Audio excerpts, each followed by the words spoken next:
Coming up here on Eyewitness News, we have an Eyewitness News investigation. A series of mistakes by the VA nearly kills a local veteran. The more and more I thought about what had happened to me, it felt criminal. Misdiagnosed, surgery delayed, VA failures, and a legal loophole nearly destroy one local veteran's life. How the VA failed him over again and again in our Eyewitness News investigation. Stone vet, I hit the ground running when I'm invading your country. It's still with honor and discipline. Throw my guns like onyx, dressed in camo with ammo. Oh, what's up, guys? Sergeant G here from the STONED VET USMC. Happy New Year's. I'm glad you guys are here with me, man. This is a great opportunity to be back with you guys after the long 2021 year, man. Welcome to 2022. I just saw a meme the other day and they said, damn, you know, it's 2022, like back in 2020 when 2020 happened. it cracked me. I was like, yeah, that makes that shit's stupid. A lot of stupid shit that's out there, man. I'm super excited to be here with you guys on this wonderful Friday, man. I got an amazing brother here that's going to tell his story. And let me tell you what, dude, it's 2022. This is the first episode of the year. I don't know. I'm up to like 150 plus episodes now. Like I said, I teamed up with a lot of great, amazing people like Veteran Trash Talk, doing a Wednesday episode for them. Now I'm doing a Monday episode for Smoking Bacon. The link will be in the description below. And I'm also doing a live with Vet Radio Syndicate. They've recently reached 4.5 million views, which is super exciting. That means there's a lot of people watching the show and coming over and hanging out with me. Sergeant G over the STONED VET USMC, man. I'm glad you guys are here with me. You are, like I tell you guys every episode, you are listening. Look, this represents the #1 Marine Corps podcast in the entire world right here. I've got it. I told you guys I'll get my Warhammer. Shane over a Broken Jarhead and Travis Johnson over the Nonprofit Architect gave me a wonderful opportunity to be able to win this amazing award here because of you guys that are listening to this show every day and putting the votes in for me to be able to win this amazing award to become the #1 Marine Corps podcast in the entire world, man. I want to give a huge shout out to my sponsor, Rafa 180. Rafa 180 provides you the best medicinal grade CBD on the market. Like I tell you, this is the best on the market. You suffer from sleep depression or depression, anxiety, the deprivation of sleep, right? Rafa 180 provides everything to help you get out of your head, right? We have trouble sleeping, right? We all understand we lose 22 veterans a day to suicide. One of the biggest struggles with suicide is that we're not getting enough sleep. We don't get enough sleep and everything. We start thinking about everything that's bothering us and everything that keeps getting to us. Rafa 180 provides a product called Sapphire, which is a CBN product that helps rest the mind so you can get the rest that you need so you won't become one of the 22 that we lose every day. Go check out Rafa180.com. You also suffer from anxiety and depression. They have a product called Active Duty RX. Active Duty RX was created by an Army veteran who suffered from PTSD very badly while serving in Iraq and Afghanistan. He created the product with all natural remedies to help with his anxiety, his depression, and his PTSD. We all suffer from it. We're veterans. Like I tell people, you suffer from PTSD.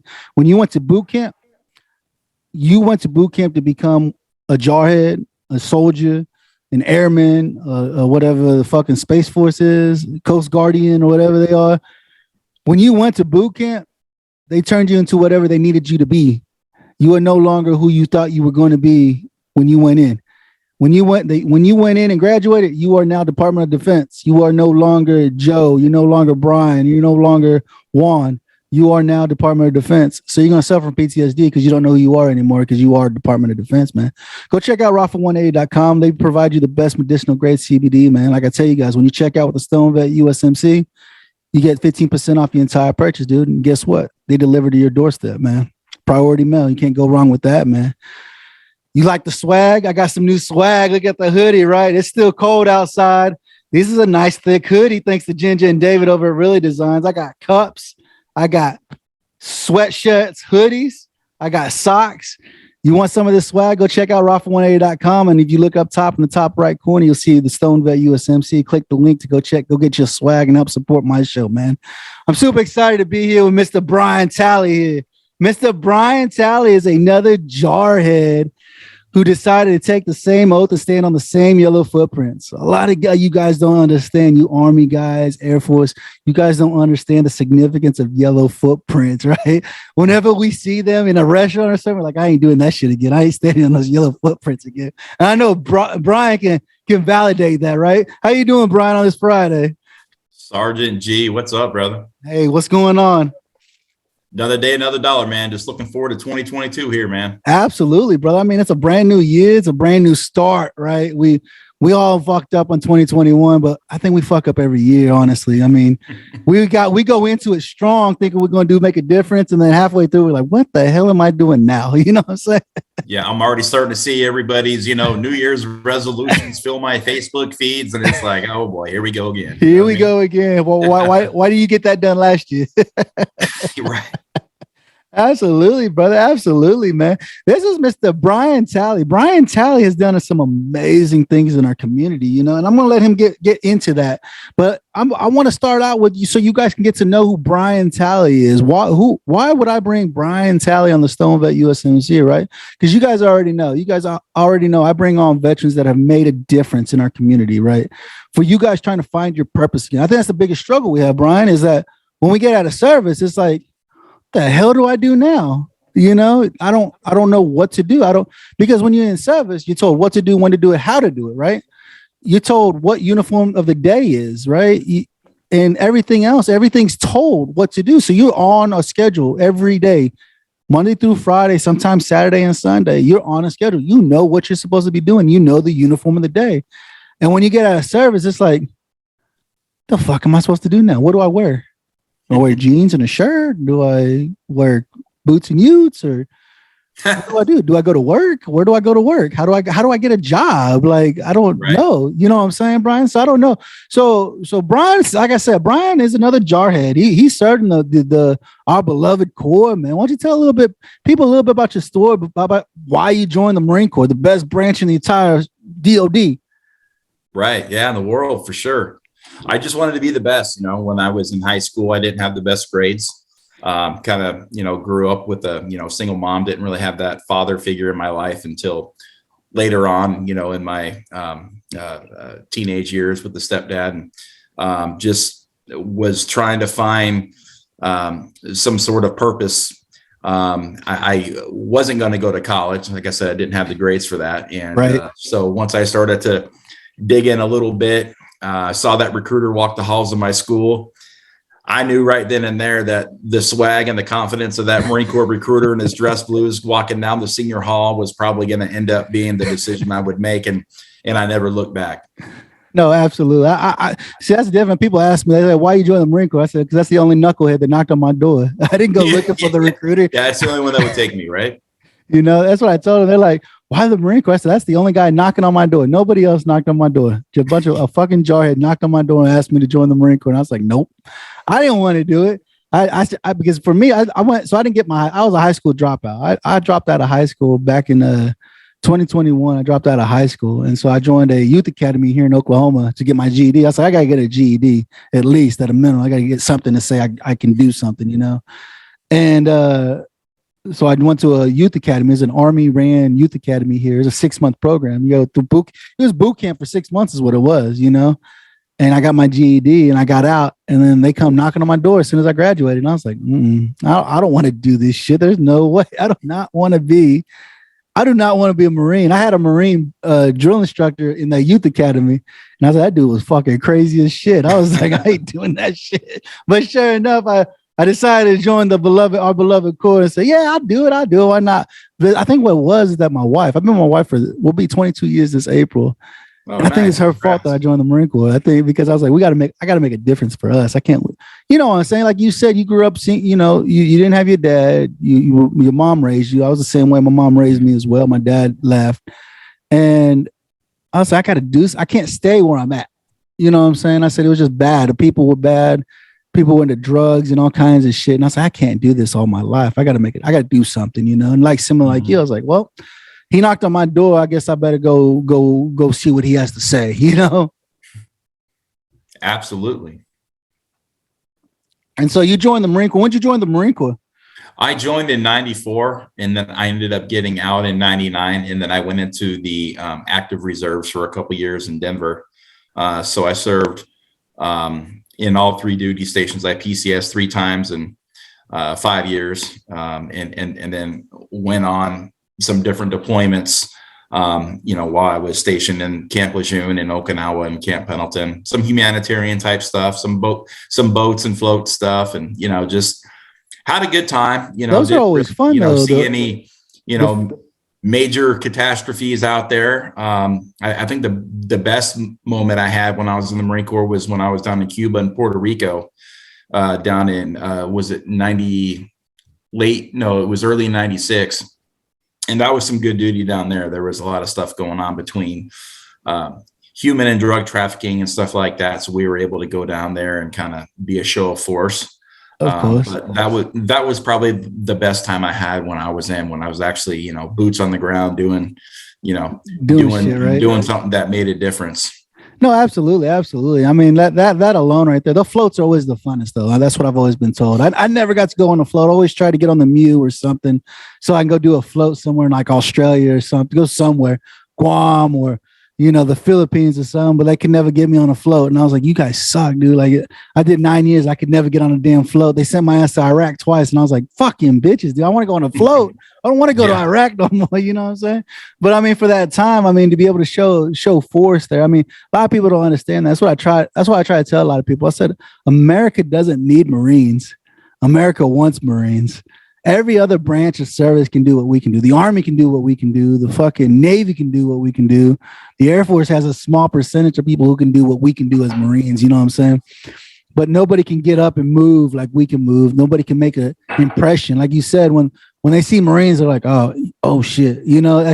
Just like anywhere we go in any country we go to, they're like, the fucking Marines are here. Fuck, And so a lot of people don't understand that. I said, we're a force to be reckoned with. America doesn't need us. They want us. Everybody can do what we can do, but nobody can do it to a proficiency that we can do it at, And so you did some time in the active reserves and stuff. So you got it. When did you get out? You got out in 99, you said? Yeah, off of active duty. And then I went in to the active reserves in Denver for a couple of years. Got out in like 2002. Okay. So I was at Buckley. Okay, yeah. I joined back in 01 is when I joined the Corps, back in 01, before the whole 9/11 fiasco shit happened, And that's why I told them, like, you joined because 9/11? I said, no, I was freaking in Okinawa when 9/11 happened, man. I was like, I wasn't thinking about it. I was just joining just to get out of the head where I was at, And so when you got out, man, what was that like? What was your transition like when you got out? Well, I had my daughter was born at Camp Pendleton right before I got out. And so, when I got out, I just went to work. I did whatever it took to bring money into my family. Right. And then shortly thereafter, I became a small business owner and entrepreneur. I started my own custom landscape company. Again, a very successful, small business. And that's what I would do all the way up until my injury in 2016. Yeah, and that's what a lot of veterans do. They become entrepreneurs. They because they don't want to work for somebody again, right? After being in the military, like, I don't want to take orders from anybody anymore, dude. I don't want to. Yeah, that's right. It's like, I've just become,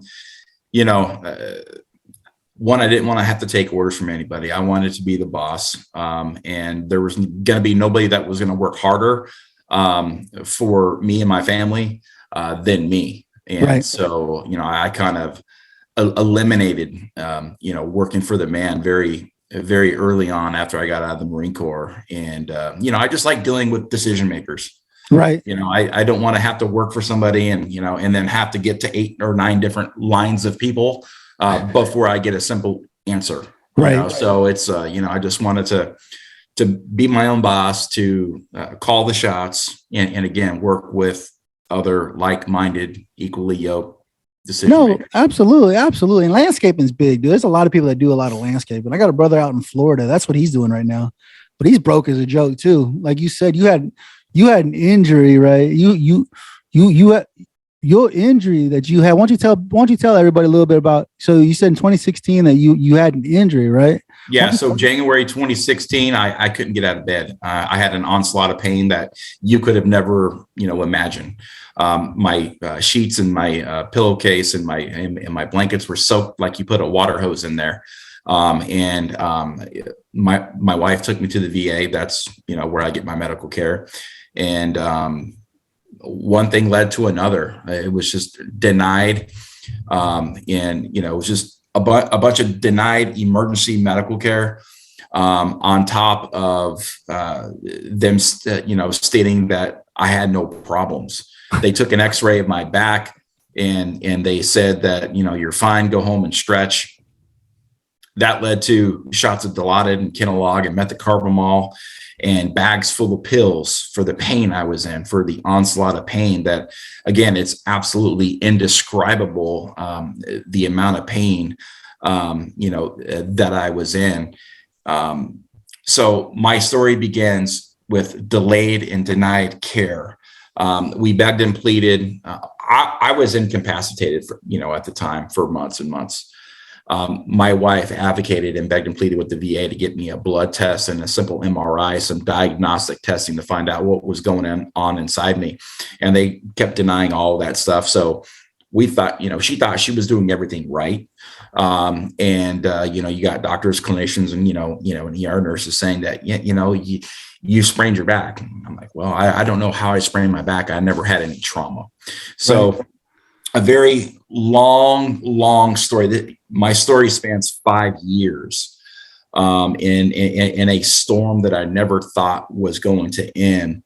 And again, very long story short, I ended up going through 4 months of egregious negligence and VA medical malpractice, to the point to where it nearly killed me. It should have killed me. But my body fought off immense infection. I ended up having a bone-eating staph infection that was aggressively eating my spine and internal organs for 4 months before a private doctor in San Diego opened me up and found the surprise on the operating table, called it an infectious disease. And they said, wow, this is wild stuff. So they started cutting it all out and, put hardware in and all that stuff. It was just some wild times. And, what I went through, what my family went through, was something that no veteran should ever go through. I was peeing in a bucket. I couldn't even get out of my chair. And I couldn't even pee. I would drip into a bucket in my chair, and then I would slide back up in it. I mean, just fighting immense pain. I would low crawl, just to go lay on the cold tiles of my bathroom floor. That's where I spent most of my life for 4 months. It was on a cold tile. That's insane. So what happened? Was it just, you just woke up one morning and that was just it? You were just what's wrong with me? I didn't have any cuts. I didn't have anything to warrant a staph infection in my spine. All of a sudden, you just woke up in a dead sweat and in pain. And in pain. Yeah. Yeah. And, we knew something was wrong. That's why, we went to the ER, and we did that over and over and over again. Right. Like I said, and to the point where I was in a wheelchair. I couldn't walk anymore. I was in a walker. And you're going to the VA, the people who are supposed to be taking care of us. And you're just like, I need some kind of test ran on me. Right. And they're denying you test, right? Yeah. Oh, yeah. I was there, I think the third or fourth time we were there in a week, I ended up having a panic attack on the ER floor because I was in so much pain. They came out and gave me a double shot of Dilaudid in my buttocks. I had other veterans there consoling my wife. She was a mess. She was crying. And then here I was completely incapacitated, just looking for another dose just to get me to take away the pain. Again, one thing led to another. You've got the perfect storm for a veteran to absolutely fall through the cracks. And that was me, beginning in January of 2016. You want to talk about feeling hopeless and helpless and losing your livelihood, and being stripped of everything that you've ever worked so hard for in your entire life, to have, the deck completely stacked against you, and to try to figure out what in the hell has happened here. No, absolutely, dude. I mean, because fuck, you're like, I'm going to the VA, right? These are the people that are supposed to at least somewhat help me, right? They're supposed to take care of me, right? I took care of them fighting for this country. And now I'm going here and saying, hey, dude, I need something. So I'm not feeling right, But I guess that's why everybody sees it. Everybody's seen the shirts. Everybody sees the saying, the VA giving another opportunity, giving the veteran another opportunity to die for his country. I mean, for this simple fact, like, dude, you can't run an MRI on me. Something ain't right. Something is not right. You know what I'm saying? And then they're just denying you service. And you're like, why are you denying me service? Shouldn't I get this service? Shouldn't I be able to be allotted a freaking MRI to see what's going on with me? I'm in pain that I shouldn't be in. Yeah. And it's so disheartening to know that a simple blood test could have caught this infection from day one. Exactly. It's a simple blood test that we do on an annual basis for the VA. A $20 blood test or whatever it may be could have found this infection. They could have given me antibiotics and I would still have my life prior to January of 2016, but it didn't work that way. Some say that this was a mission, that I got put in my lap from God to make a big change in the VA where it was needed to protect 20 million veterans. And that's where my story would end up leading me down. Absolutely, because you got to figure, right? You're the sole provider for your family, right? Were you the sole provider at the time for your family when you're running your plant? Yeah. 4 kids, a wife, and 24 years. Yeah. I mean, the leader of the family. And now you're like, what the fuck do I do now? I can't go to work. I'm in waste. Oh no, I ended up losing my business. I lost my vehicles, my equipment, my family car, ended up racking up debt. And all of 2016, all of 2017, 2018, 2019, I was just trying to, doctor appointment after doctor appointment after doctor appointment, became a pincushion, needles in me. I mean, I've had every single scope you could think of. Like I said, my bladder doesn't work. That got eaten up. My sexual gland doesn't work anymore. It's been that way for, 6 years now. I've got all 3 levels of my spine that are a mess. I'm exhausted. The good news is that I found out, through all of 16, 17, 18, and 19, my depression and my anxiety became too much at times. I ended up going to Mighty Oaks, a veteran, program that kind of helped get me back on my feet to try to figure out who I was going to be moving forward and to figure out my new purpose in life, being reborn. Because Brian died back in 2016, the old Brian. Right. And then over these last few years, I've been reinventing myself because like I said, when everything changes right before your eyes, and then you're living in this, like, just nightmares, you're just, life puts you on your knees, and it kept me there, and I had never really faced adversity like this in my life before. And, like I said, I never thought this storm was going to end. No, I bet. Until I stood up one day, I gave it all to God, and I said, just guide me, and I'm going to try to get 1% better every single day, and I know that having depression and anxiety and all that stuff that I still suffer from, can make pain worse. Absolutely. So that's what veterans suffer from. That's what we all suffer from: anxiety, depression, debilitating. Like you said, like you're like, there are days I don't want to do shit. Like my depression is just kicking my ass, and I don't want to do a damn thing. Yeah. And for a lot of vets, this is why I bring you guys on. This is why I bring my brothers and sisters on, so you guys can tell them there's hope. There's hope out there. Amen. Yeah. I mean, in my toughest, most vulnerable, darkest days, when I didn't think I was going to even make it through the day at times, I kept fighting, and I knew that my kids were watching me, and I knew that I could have a legacy in front of me to not give up and to persevere and show those signs of resilience that will help my kids down the road, or I could quit.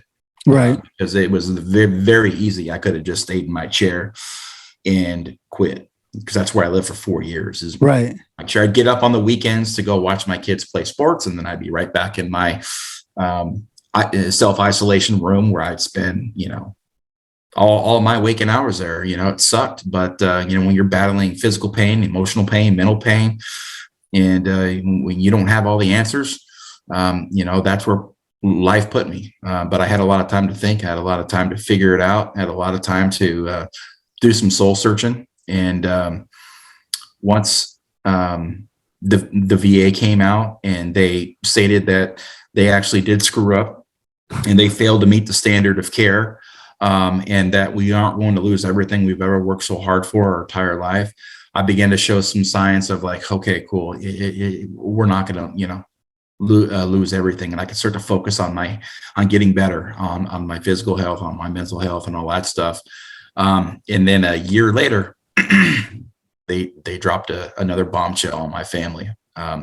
Went through the medical malpractice and the gross negligence. And now we had just had legal malpractice thrown on my family that went directly for the kill shot and the dagger through the heart of not only myself but my family.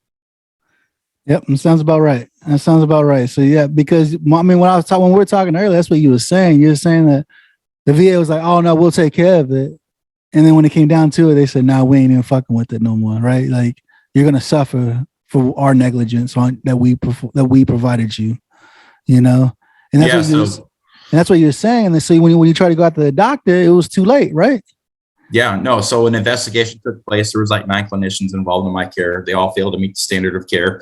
The one doctor that they cherry picked, if you will, they cherry picked a doctor, a clinician that was an independent contractor that was working within the halls and the walls of the VA. These independent contractors, they fit right in. They have VA badges, VA doctor codes. They see patients, they have keys to the building.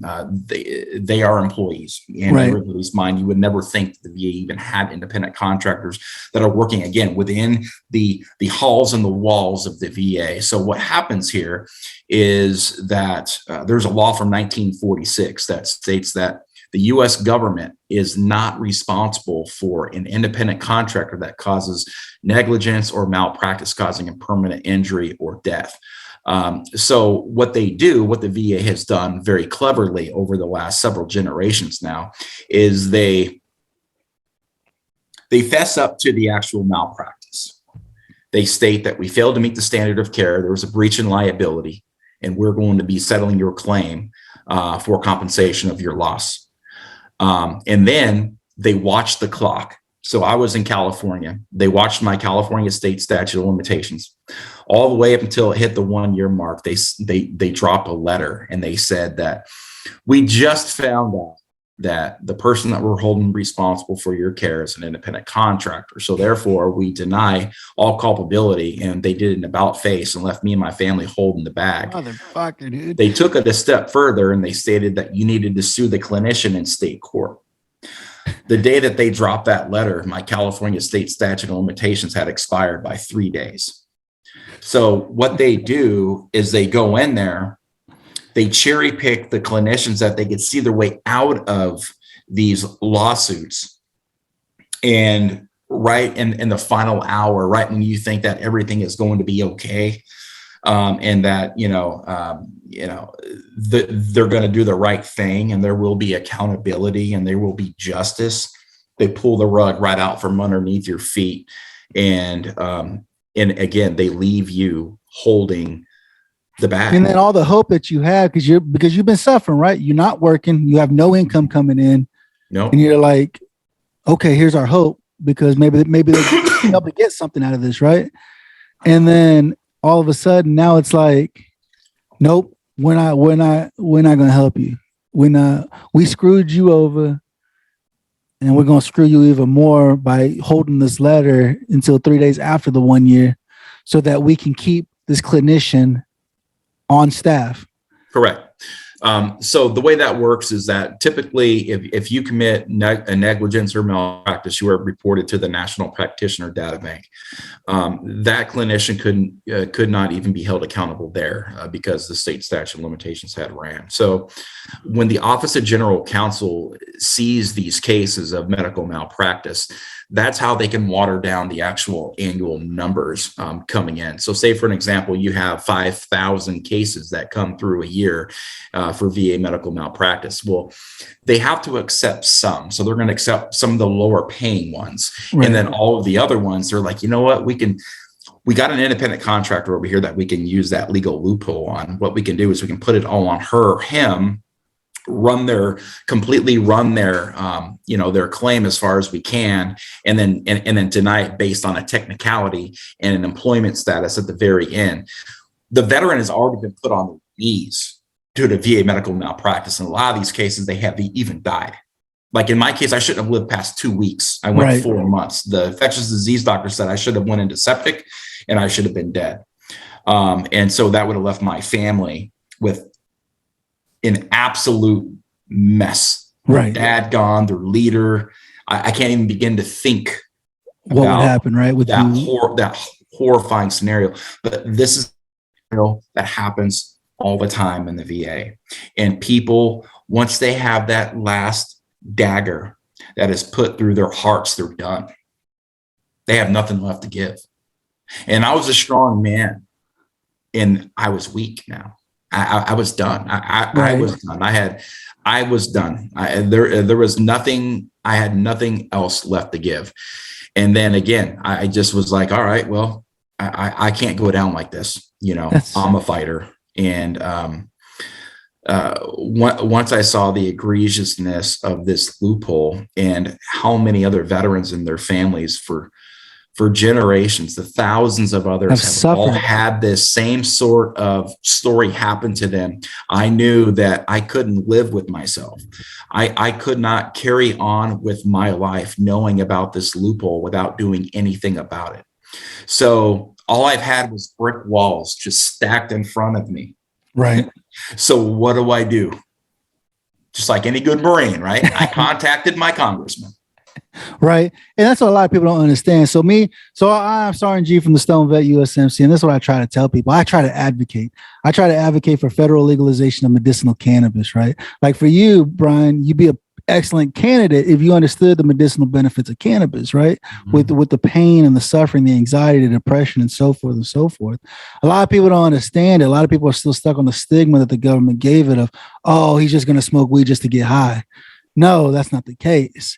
If you guys would actually take the moment and take the time to actually sit back and actually understand the medicinal benefits of cannabis with how it helps with pain, how it helps with anxiety, depression, how people can function on cannabis, being able to go out and do things. That's what I try to tell people. I said, when I was able to smoke, right now, I'm not able to smoke right now because I self-identified and told I work for the federal government. And I told them, yes, I smoke weed. And so now they have me drug testing twice a month right now. I got to go in for a drug test every 2 weeks pretty much. And they said, well, it's still federally legal. I said, which is BS because I live in a state where it's federal, where it's legal through my state standards where I live, regardless if I'm a federal employee or not. And so that's what I'm dealing with right now. But like you said, you reached out to your congressman, and a lot of people don't understand that, right? A lot of people like me, I'm telling people, I said, if you live in a state and you need something, you need to start locally. You need to reach out to your congressman in your state and reach them locally and say, hey, look, this is the issue I'm having, and we need to find a resolution for this. We need to figure out what's going on. And that's what my biggest thing is, that I'm reaching out to my congressman here in Oklahoma, and I say, hey, I don't care what bill gets passed or gets presented in Congress, but federal legalization of cannabis needs to happen. I don't care if it's a Democratic bill or the Republican bill, right? And you, with what you've dealt with, you've understood Democrats and Republicans, they have their own side of it. They both have the bills. They just have they just both say a little bit different, but they all go to the same thing, right? And so for you, you say you reached out to your congressman in regards to this malpractice, right? What was he able to tell you? We would like to give a huge thanks to Rafa 180. Rafa 180 offers pure medicinal CBD and products made locally. They walk alongside individuals to achieve a healthy lifestyle with options needed by each person. You can learn more about them on Facebook at Rafa CBD, their website www.rafa180.com, or email at rafacbd@gmail.com. They truly believe your journey matters. Well, I showed them the letters, and I showed them how they admitted, the fault. And I showed them this loophole that I was exposing, and he couldn't believe it. So he wrote a couple letters, and he started to engage with the VA secretary. And about a month later, he was indicted on federal charges for screwing up in Congress. So yet I had another brick wall that was up in front of me. And at that time, I had a come into Jesus meeting with myself. You're like, I great, said, what do I do now? I can either quit and walk away and just, or I could stand up, draft my own online legislative team, draft my own bill, and send it out to every member of Congress that I could possibly think of. Right.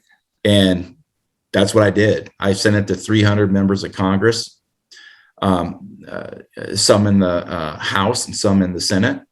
And I didn't hear anything back from anybody.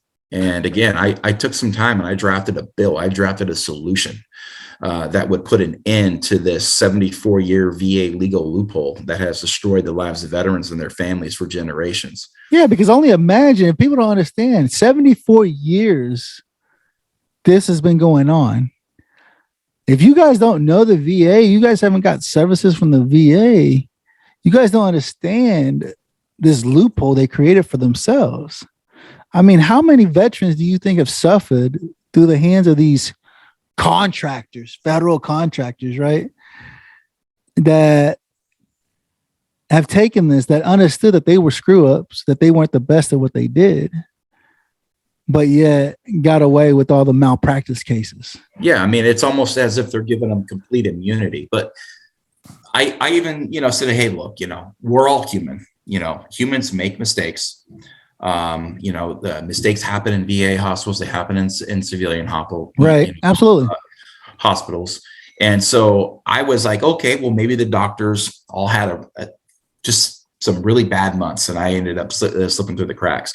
But again, I was fighting for the accountability piece, and I wasn't more or less fighting the clinicians that screwed up, whatever. I was now fighting the white collar VA attorneys that had thrown that legal loophole my way. So after I didn't hear anything back from all these members of Congress, I knelt down over my bathtub, filled that sucker up with tears, promised myself that I would change the very law that had ruined my life and the life of thousands of others before me, and that I would engage with honor, with courage, with commitment, with tenacity, with resilience and perseverance and dedication and strength through determination. And I would have a seat at the table, and I would show up to DC on my own time and on my own dime. Didn't have a lot left. Filled my pockets up with pain pills and anxiety meds, where I walked the halls of Congress, going door to door, dropping off my bill that I drafted along with my team of online folks that put together a solution to force Congress to act, to close this loophole, to protect all veterans, to ensure the rights and protections of all veterans. And that's what I did. One trip turned into 2 trips, 2 trips turned into 3, 4, 5 trips to DC. Every single time I was there, we had a new bill introduction. I was in the most divided Congress in the history of our country. Right. Okay. Fighting this, 2018, 2019, and 2023 straight years of an obsession. 11 to 12,000 hours of working for the good of the country to change this outdated law. And finally, after all these bill introductions, we had law on January 5th of 2021. President Trump signed this bill into law. It was one of the final bills that he signed into law, actually, that closed this loophole. So now what I do is I'm an oversight eagle to make sure that when folks are falling victim to VA medical malpractice these days, that they are afforded the crucial information that is needed for them that will work in their or when they're, filing their federal tort claims against the VA for medical malpractice and gross negligence. The VA now needs to come clean and say, yes, it was an independent contractor, or no, it was a VA employee, and we're going to go ahead and handle it from here. They will no longer be able to walk you down this garden path and state to you that everything's going to be okay, and not use this, independent contractor clause over your head and really just commit fraudulent, it's fraud, it's right. It's criminal, it is. And, it couldn't happen any longer. And so, again, people ask me all the time, how did you write a bill? How did you write a bill and have one introduced? How did you write a bill, have it introduced, and pass? It's all divine intervention. There's no way, again, I shouldn't have survived this bone-eating staph infection that nearly killed me. And then there's no way, I don't even know how I ended up passing this bill. It was my obsession. That's all I did. I worked for the good of the country every single day. It was on my mind, every second, every minute, every hour of every single day.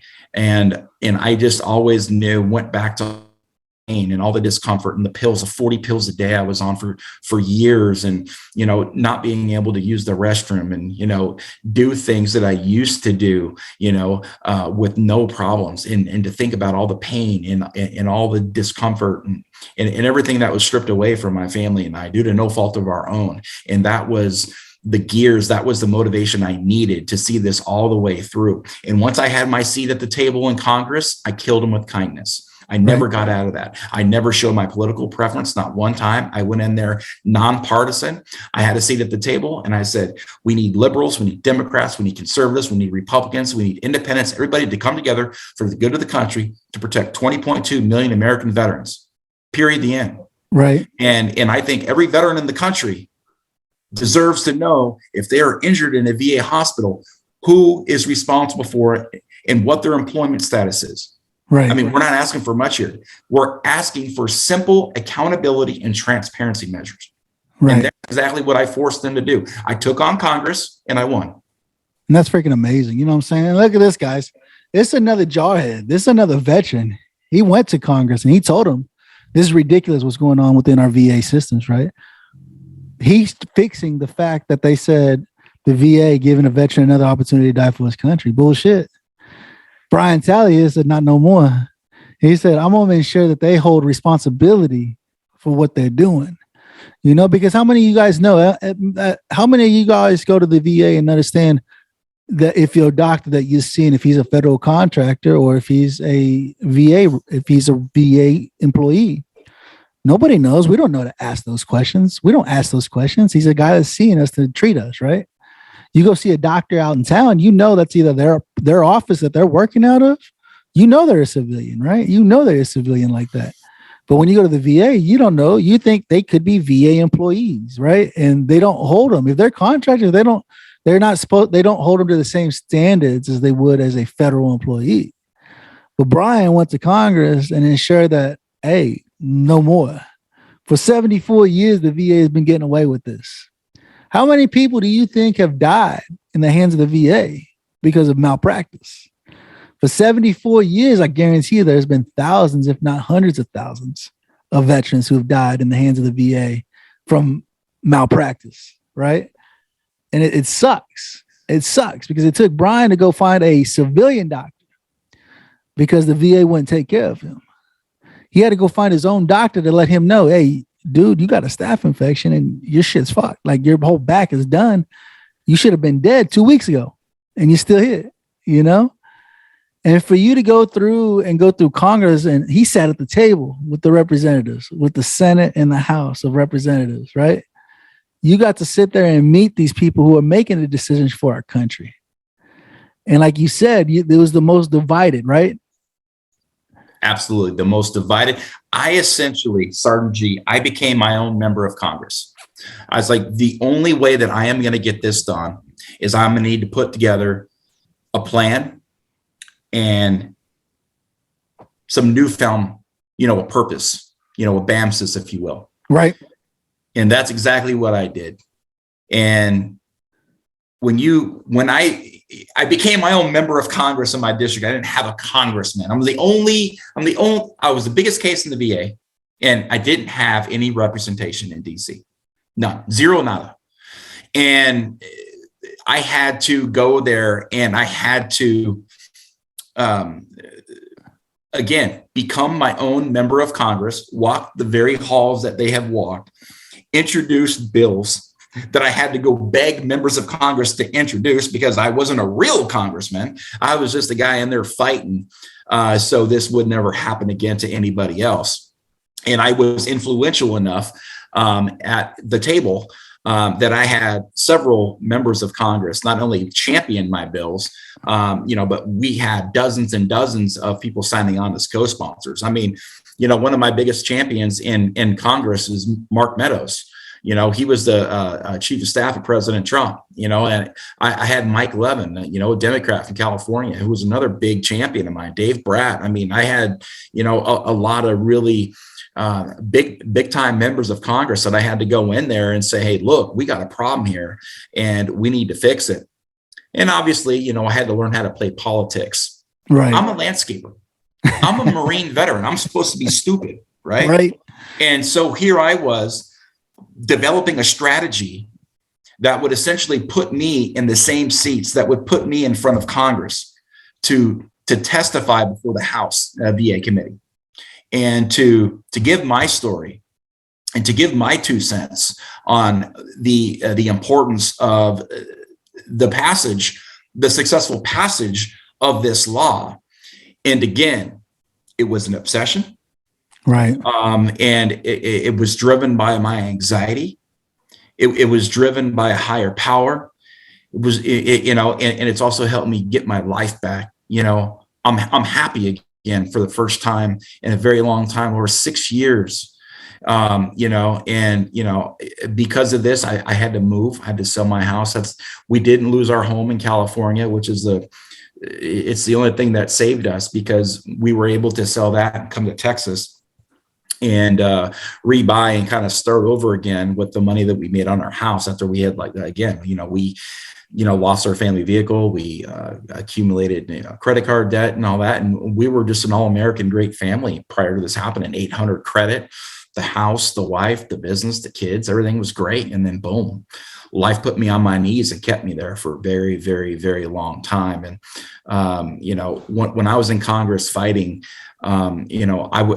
I neglected myself for years, even after my medical malpractice, because I knew that if I didn't fix this now, it would just continue to put it on the back burner back burner. So I had to, again, neglect myself for the good of the country to go out there. Cause it was like it was a challenge. You've got to get this freaking law passed and whatever it takes. Absolutely. It had to be passed, because that's one thing you don't want somebody else to suffer the way you've suffered. It's just criminal. Yeah. I mean, the federal government shouldn't be treating its nation's veterans, like this. Again, it is humanity. It is doing the right thing. It's justice. It's accountability. It's transparency. And I mean, when you look at the loophole and the stuff that they pull, I'm like, how dude, this is the United States of America.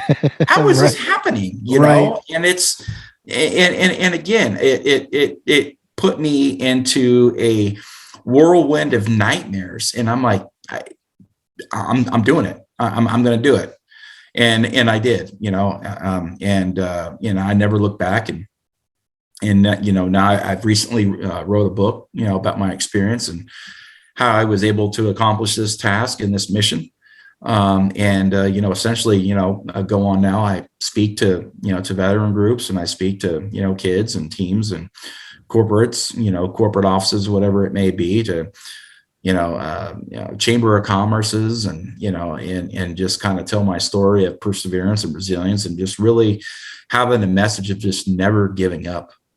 Just an inspirational message that you can do anything you want as long as you put your mind to it and you engage in a positive manner. Everything I did was honorable. We never went and engaged in fights or, we never engaged in, name calling or slander or anything like that. I went in there and I engaged everybody with professionalism and respect, and I got the same back in return. Right. Thank God that it went the way it did, because I'd still be working this, and I'm still exhausted. I'll be exhausted for the rest of my life. No, absolutely. I mean, like you said, you put in thousands of hours of work into this to make this happen. And a lot of people, everybody wants it now. When they want something, they want it now. They don't understand that what the work is that has to go into it in order for it to be successful and what you want it to do. Like you said, you spent over 12,000 hours on this bill, creating it, presenting it, and everything else to go with it, And that's why I told you, I was like, I got to get in there. I got to write a bill to fight for federal legalization. Right now, the Democrats already have their bill written up. And the Republicans now, from Senator Mace out of South Carolina, I want to say, she's got a bill written up for federal legalization of cannabis. And I'm like, I don't care, honestly, whichever one you choose, but one of them needs to get passed. Like any other bill, they'll pass it and be like, okay, well, we'll fix it later on. This is what needs to be fixed in it, or whatever the case may be, But I was like, something needs to happen. I mean, with your bill, what's the name of your bill? What was the name of your bill and the number of it? So there were several. The first one that was introduced was HR 7105. And then my second bill was HR 3813. And then my third bill was HR 4526. And then my fourth bill was Senate Bill 4883. And then it ended up passing in a bill, HR 7105. In a 115th Congress was HR 7105. And then in the 116th Congress, I had my other three bills. But as fate would have it, it would pass under HR 7105 in a completely different Congress. So it was, that number popped up. So it was my first bill, my last bill, that essentially passed in Congress. And now HR 7105 was the end of the year omnibus package. So it had several bills in it. Mine was one of them. After it passed the House, it passed the VA committees, it passed the Senate, and boom. And then boom, it just all fell into place. And it was a great relief. It was. I could imagine how you felt. I could imagine how you and your family felt when they seen that, and it got tears, passed. Man. I mean, just tears, that knowing that this won't happen again. And we forced Congress. Just a regular Joe went in there with with passion and a plan and a purpose, and forced the hand of Congress to do the right thing and to ensure the rights and protections of all veterans. And that was the mission. And that was the goal from day one. And I never veered off course. I always stayed on course. I always kept my eyes on the prize, and that was law. Right. And we had law on January 5th of 2021, again, to put an end to this 74-year VA legal loophole. So now I've kind of, it's given me some time to kind of reflect and to try to live again. I've lost, 5-6 years of my life. I was sick for over 3 years of it. And then the last 2 and 3, I was fighting every waking minute I had. Sometimes I would work at 18, 20 hours a day. I couldn't sleep. I'd get up. I'd just do emails and create content on my social media pages and just reach out to everybody I possibly could that would listen to me. And, it was the hardest thing I've ever done in my entire life, but it was the most, it was the most special thing. Right. Absolutely. That I've ever accomplished. That gives us hope. That gives veterans hope, because like you said, I was a jawhead and a landscaper, dude. And I went and I fought Congress to fight this bill, to get this bill passed, to help save my brothers and sisters that go to the VA for medical services, to help protect them when they go to get the services that they've earned, right? And that what a lot of people don't understand is that you can do it. When we're in the military, that's one of the things they taught us, is that you go and you continue pursuing until you get the answer that you want. And that's what you did. Even in the pain that you were in and you were suffering on a regular basis, you still got up and you put these thousands of hours into this bill to get it passed. And here you are today, able to tell your story and let our brothers and sisters hear it and have an understanding as to this is what I did and this is why I did it. Mm-hmm. Am I still in pain? Does it still suck? Yeah. But I'm in a lot better place now, knowing that I'm able to help you guys out that need it. You know, it didn't help me, but nobody fought for me. Right. And you're like, now I'm fighting for myself and all of you to be able to go and do this for you guys, you know? And so, and you said you've written a book too, right? Yes, I did. You know, and if I could add one thing, after this was all done, it was the mental closure that we needed, you know, for my family and I, right. Just having that mental closure. Okay, I can now move on with the rest of my life because right. I put my life absolutely on, you know. So again, all these years of, you know, just a storm and then fighting in this storm and then coming out of it, that mental closure, I bet, was everything. So yeah, I just recently published a book. It's called I Didn't Choose This Job, It Chose Me. If you give me 1 second, let me get it. Yeah, go ahead.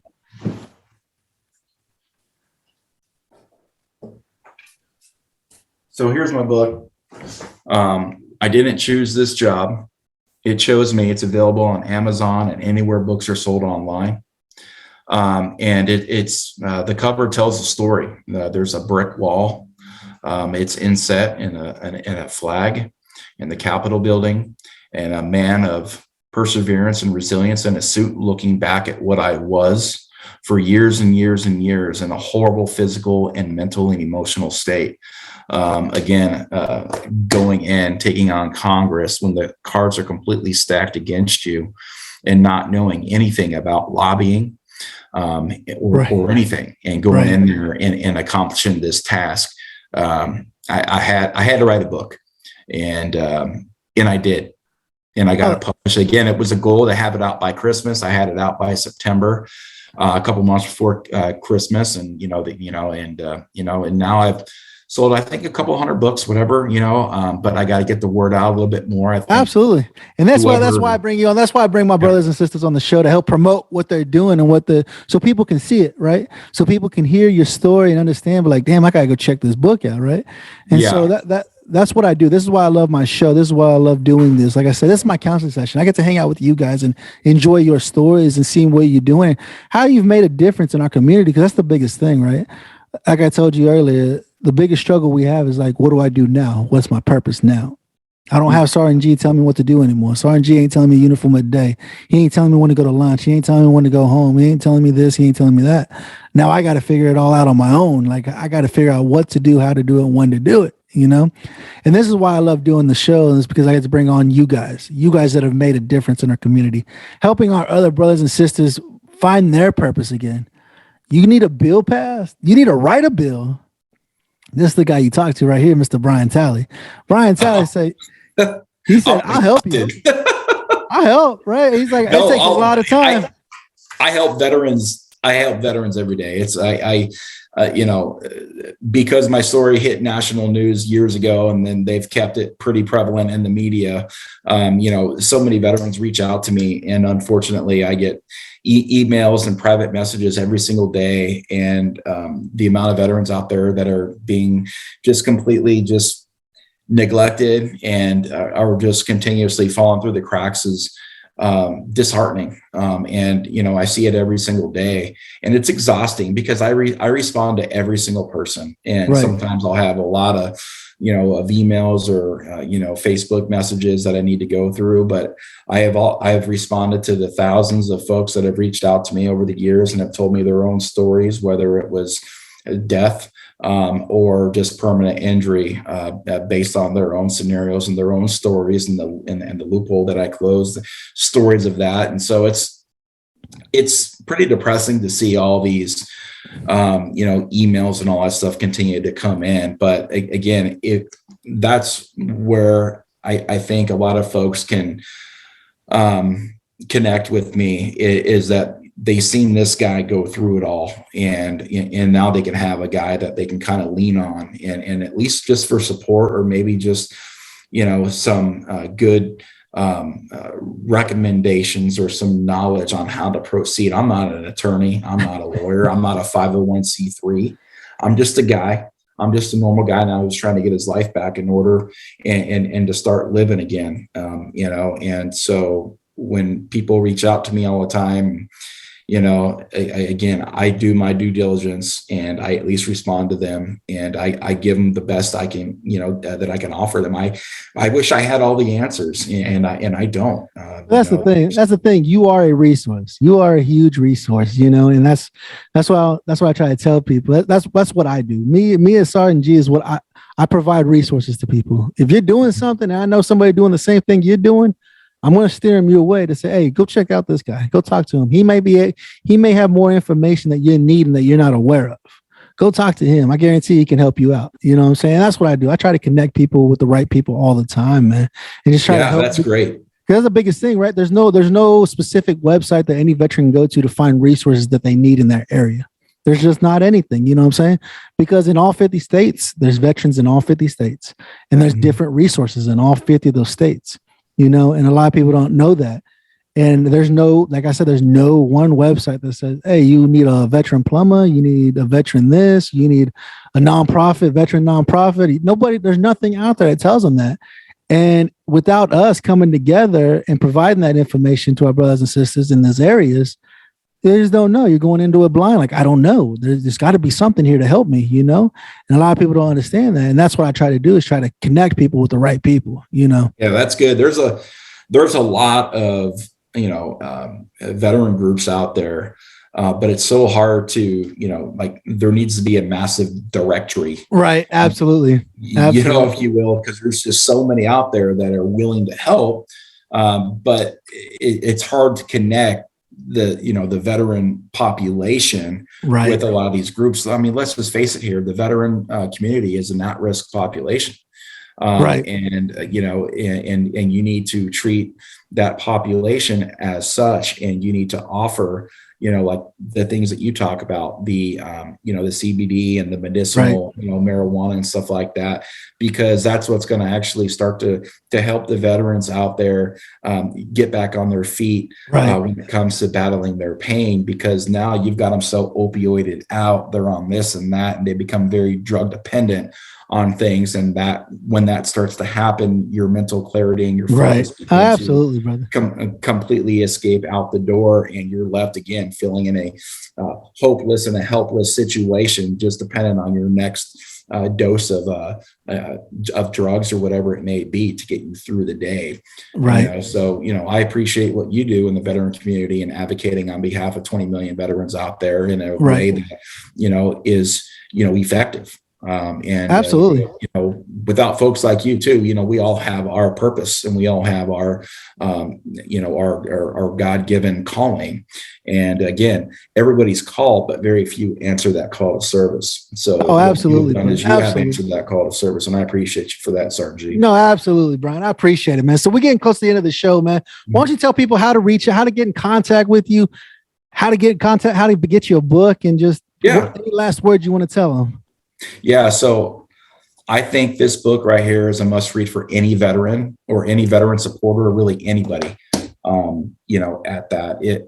It is a book that will offer every veteran out there and anybody who decides to pick it up some value, some good life value, and some good inspiration. It's a feel good story. It's sad. It's happy, all at the same time. And I think it's a very good read. It's a very short read. It has a lot of pictures, but it's got all the important information in there that can help make a difference. Everybody, again, that decides to pick the book up.